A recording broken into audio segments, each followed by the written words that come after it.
Welcome back to another video on Gearsaw Studios, and today I'm going to be showing off Snapshot 1 of 26.2. It adds the Sulfur Caves, a new decorative cave biome similar to the Dripstone Caves. It comes with two unique block sets, the Sulfur and Cinnabar sets, and it also comes with a very interesting little mob, the Sulfur Cube. This little guy acts as Minecraft's answer to the soccer ball, as in, you're meant to kick him, like this. You can throw him right off a cliff and he doesn't get hurt. So he's very good for minigame usages. Anyways, let's boot up a world completely made of the Sulfur Caves, generating it real quick. And it just looks like a typical cave biome world, plain surface, and it's all going to be down below. But it does summon a lot of those Sulfur Cubes. They're a passive mob for reference. You can see the rivers and the watercolor in here are a bit saturated, because of course they're hot springs, so yeah, they are actually safe to touch though. Deep in the caves you can see cinnabar and sulfur banding. It's pretty generic, but it's still a really good biome that adds a lot to the game once you get into it. It typically generates in more continental areas. However, I've seen it not generate all the way down to the lava layer, so this little tidbit right here might not be possible in most worlds. Still, it also comes with a bunch of glow lichen, and of course, you're going to be mining here a lot if you like building. The sulfur block set is pretty good actually. It kind of looks like cheese. But anyways, it does work for end related stuff, sandstone, and if you put 9 blocks together, you get potent sulfur.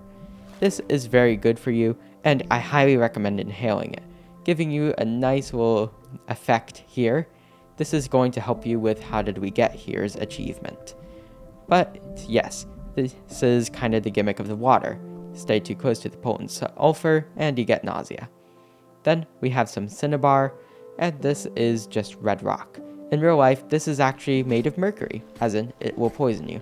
Well, luckily in Minecraft, we do not lick the walls because we do not have tongues. You do need a pickaxe to mine it, contrary to what its sounds suggest. It sounds vaguely leafy, crunchy, but it only mines a little bit faster than stone. So you have to actually get out your pickaxe for it.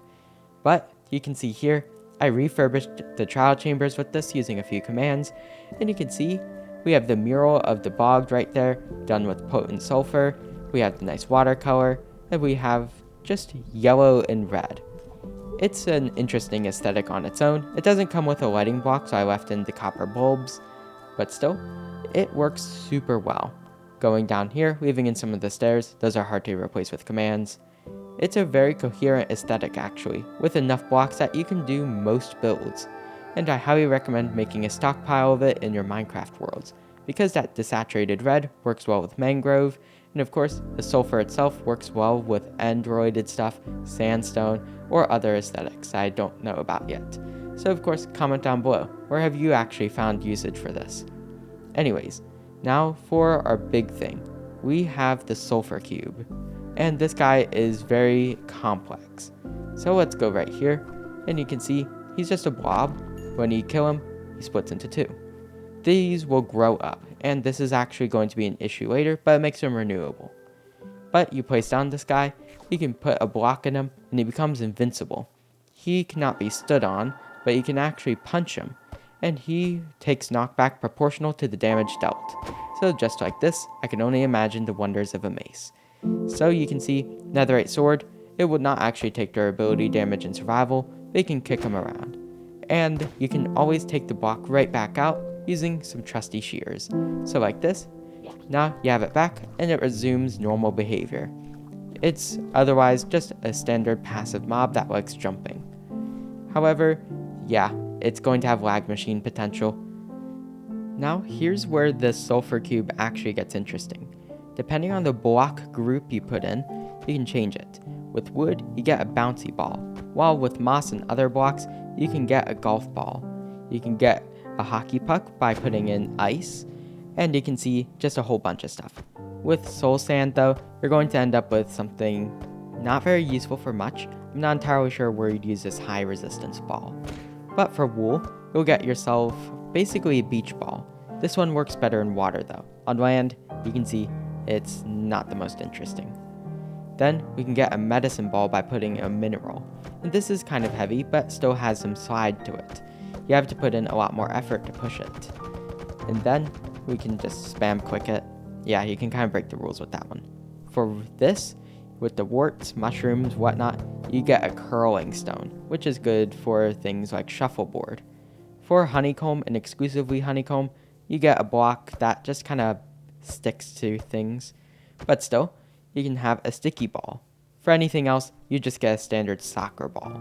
And you can see how this works very well, especially if you're using a high damage tool.